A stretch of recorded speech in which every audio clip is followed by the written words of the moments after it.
महाराष्ट्र राज्य माध्यमिक आणि उच्च माध्यमिक शिक्षण मंडळानं मोबाईल ॲपची निर्मिती केली आहे। त्यामुळे 10वी-12वीच्या परीक्षांचं वेळापत्रक, प्रारूप प्रश्नपत्रिका आणि उत्तरपत्रिका तसंच अन्य माहितीही या ॲपवर उपलब्ध होणार आहे।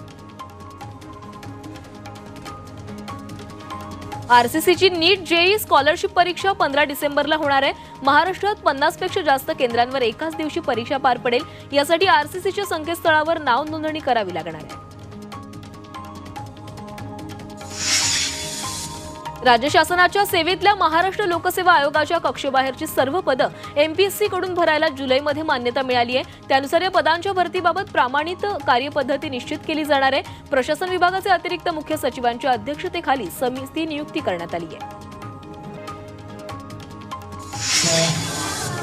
लातूरमधील सर्व शाळांमध्ये 2 दिवसात सीसीटीव्ही कॅमेरे बसवण्याचे आदेश देण्यात आलेत। शिक्षणाधिकाऱ्यांनी सर्व शाळांना हे आदेश दिलेत। त्याचबरोबर तक्रार पेटी सुरक्षा समिती गठीत करावी, अन्यथा कडक कारवाई केली जाईल असा इशाराही देण्यात आला आहे। नंदुरबारमध्ये गेल्या 7 महिन्यात 398 बालमृत्यू झालेत। आदिवासी भागातील बालमृत्यू कमी करण्यासाठी कोट्यावधी रुपये खर्च करून शासनाच्या विविध योजना राबवल्या जात आहेत, मात्र बालमृत्यू अद्याप कमी होत नाहीत।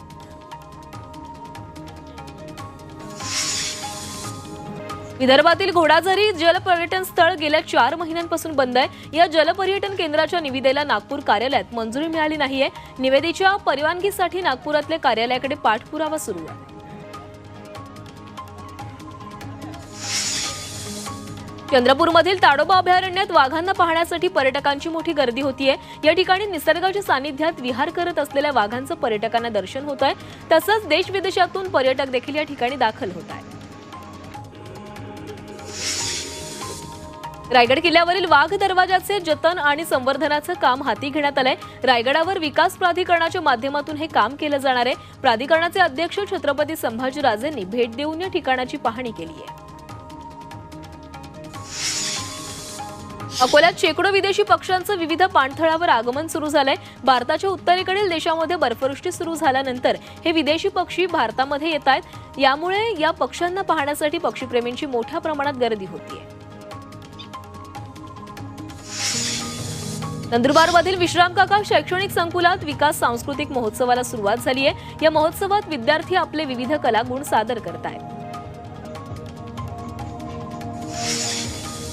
आंगणेवाडीच्या यात्रेची तारीख ठरली आहे। 22 फेब्रुवारी 2025 मध्ये मालवण तालुक्यातील आंगणेवाडीमध्ये भराडी देवीची यात्रा होणार आहे। दरवर्षी देवीला कौल लावून या यात्रेची तारीख ठरवली जाते।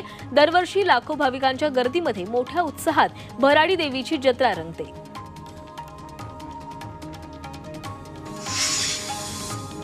महाराष्ट्राची कुलस्वामिनी तुळजाभवानी मंदिराला लवकरच पुरातन झळाळी लाभणार आहे। तीर्थक्षेत्राचा संपूर्ण कायापालट करण्यासाठी राज्य सरकारकडून 2000 कोटींचा आराखडा अंतिम करण्यात आलाय। सध्या मंदिर समितीच्या स्वनिधीतून 60 कोटी रुपयांचं काम सुरू आहे। साई मंदिरात आजपासून हार, फूल आणि प्रसाद नेता येणार आहे, तसा निर्णय देखील घेण्यात आलाय। आजपासून साई मंदिरात हार, फुलं आणि प्रसाद साई भक्तांना घेऊन जाण्यास परवानगी देण्यात आली आहे। कोरोना काळात साई मंदिरात हार, फूल, प्रसाद घेऊन जाण्यास बंदी घालण्यात आली होती। साई मंदिराच्या दर्शन रांगा, मंदिर परिसर, व्हीआयपी दर्शन रांगा, साई मंदिर परिसरातील सभागृह या ठिकाणी एनएसजी ब्लॅक कमांडोंचं मॉक ड्रिल पार पडलं। साई मंदिर परिसरात अतिरेकी हल्ला झाल्यानंतर कारवाई कशी करावी यासाठी हे मॉक ड्रिल घेण्यात आलं।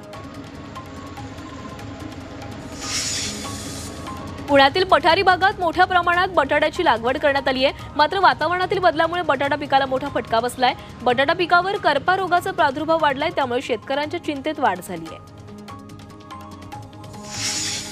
जालन्यात थंडीमुळे मोसंबी बागांवर परिणाम झालाय। थंडीच्या कडाक्यामुळे मोसंबी निळसर रंगाची झाली आहे। त्यामुळे मोसंबींना बाजारपेठेत कमी दर मिळतोय, मात्र शेतकऱ्यांना याचा आर्थिक फटका बसलाय।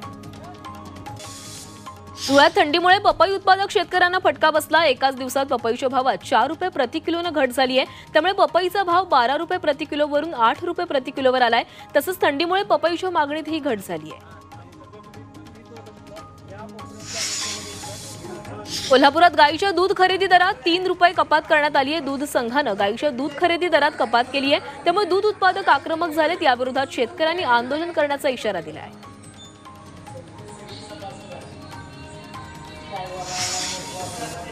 सोलापूर जिल्ह्यात ज्वारीचा पेरा घटला। यंदाच्या रब्बी हंगामात आतापर्यंत फक्त 73% ज्वारीची पेरणी झाली आहे। मंगळवेढ्यात जेमतेम 55% पेरा झालाय। ज्वारीच्या पेरणीत घट झाली आहे तर मक्याचं क्षेत्र वाढल्याचं दिसतंय। लांबलेल्या पावसाचा परिणाम रब्बी हंगामावर होतोय।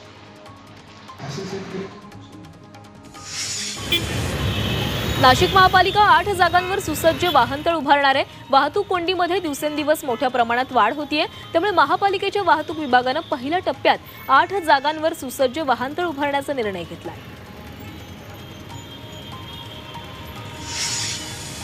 ख्रिसमसच्या निमित्तानं कोकणात जाणाऱ्यांची संख्या जास्त असते, त्यामुळे गर्दी टाळण्यासाठी कोकण रेल्वेनं विशेष गाड्या सोडण्याचा निर्णय घेतलाय। 20 डिसेंबर ते 5 जानेवारी दरम्यान या विशेष गाड्या मुंबईतून सुटणार आहेत। मुंबईतल्या म्हाडाच्या कोकण मंडळाच्या विशेष मोहिमेला मुदतवाढ मिळाली आहे। उद्यापर्यंत 29 स्टॉलच्या माध्यमातून घरविक्री केली जाणार आहे। तसंच म्हाडाच्या कोकण मंडळात प्रथम येणाऱ्याला प्रथम प्राधान्य दिलं जाणार आहे। सिडकोच्या महागृहनिर्माण योजनेतील घरांच्या नोंदणीसाठी मुदतवाढ देण्यात आली आहे। 26 डिसेंबरपर्यंत घरांच्या नोंदणीसाठी मुदतवाढ दिली गेली आहे। या योजनेला नागरिकांचा चांगला प्रतिसाद मिळालाय, त्यामुळे नागरिकांच्या मागणीनुसार सिडकोने या योजनेकरता ऑनलाईन अर्ज नोंदवण्यासाठी मुदतवाढ दिली आहे।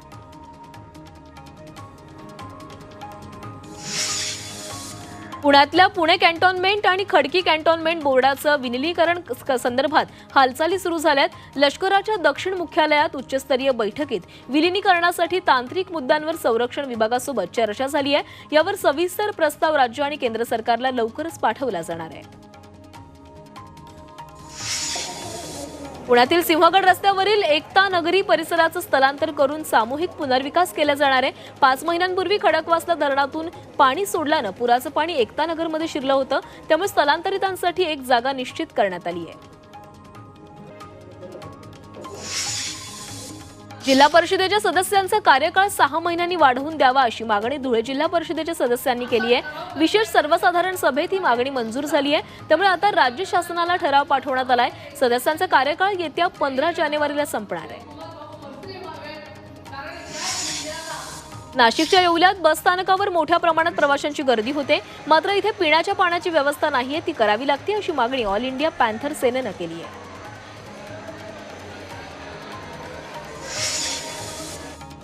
सांगलीतल्या शामराव नगरमध्ये महापालिकेच्या विरोधात नागरिकांनी धरणे आंदोलन केलंय। या परिसरात रस्ते, स्वच्छ पाणी आणि मूलभूत सुविधा नागरिकांना मिळत नाहीयेत, त्यामुळे सुविधांच्या मागणीसाठी हे आंदोलन केलं जातं।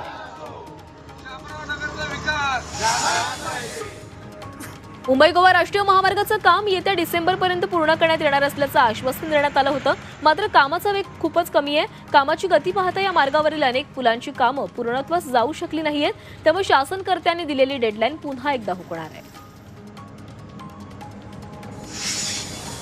ठाण्यात थकबाकीदारांच्या गेल्या 2 महिन्यात 1780 नळ जोडण्या खंडित करण्यात आल्यात।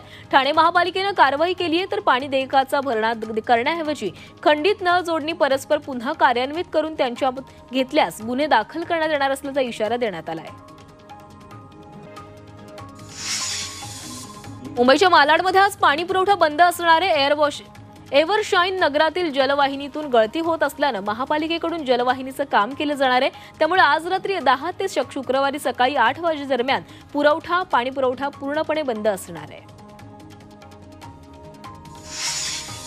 पिंपरी चिंचवडच्या पिंपळे सौदागर भागात अद्यापही पाण्याची समस्या कायम आहे। उन्हाळ्यात त्या भागात टँकरनं पाणी पुरवठा सुरू होतो, मात्र अद्यापही पाणी अशीच पद्धत सुरू आहे, त्यामुळे महापालिकेनं योग्य नियोजन करावं अशी मागणी नागरिक करत आहेत।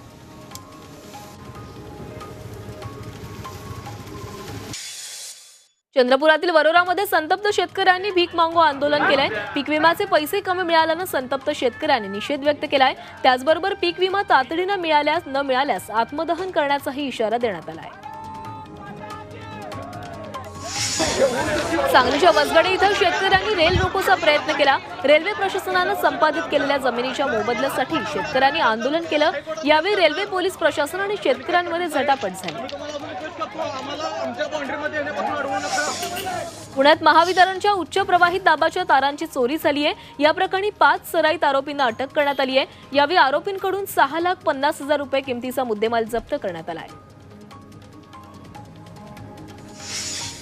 जैन मंदिरांमध्ये चोरी करणाऱ्या भामट्या साधूला पोलिसांनी बेड्या ठोकल्यात. पुण्यातील 3 ते 4 जैन मंदिरातून दागिने चोरीला जात असल्याच्या घटना घडत होत्या. त्यावरून पोलिसांनी या आरोपीला अटक केली आहे. नंदुरबारमध्ये दागिने चोरणाऱ्या आंतरराज्य टोळीला जेरबंद करण्यात आलंय. लग्न समारंभात वऱ्हाडी म्हणून सहभागी होऊन ते चोरटे सोने चांदीचे दागिने मोबाईल लंपास करत होते.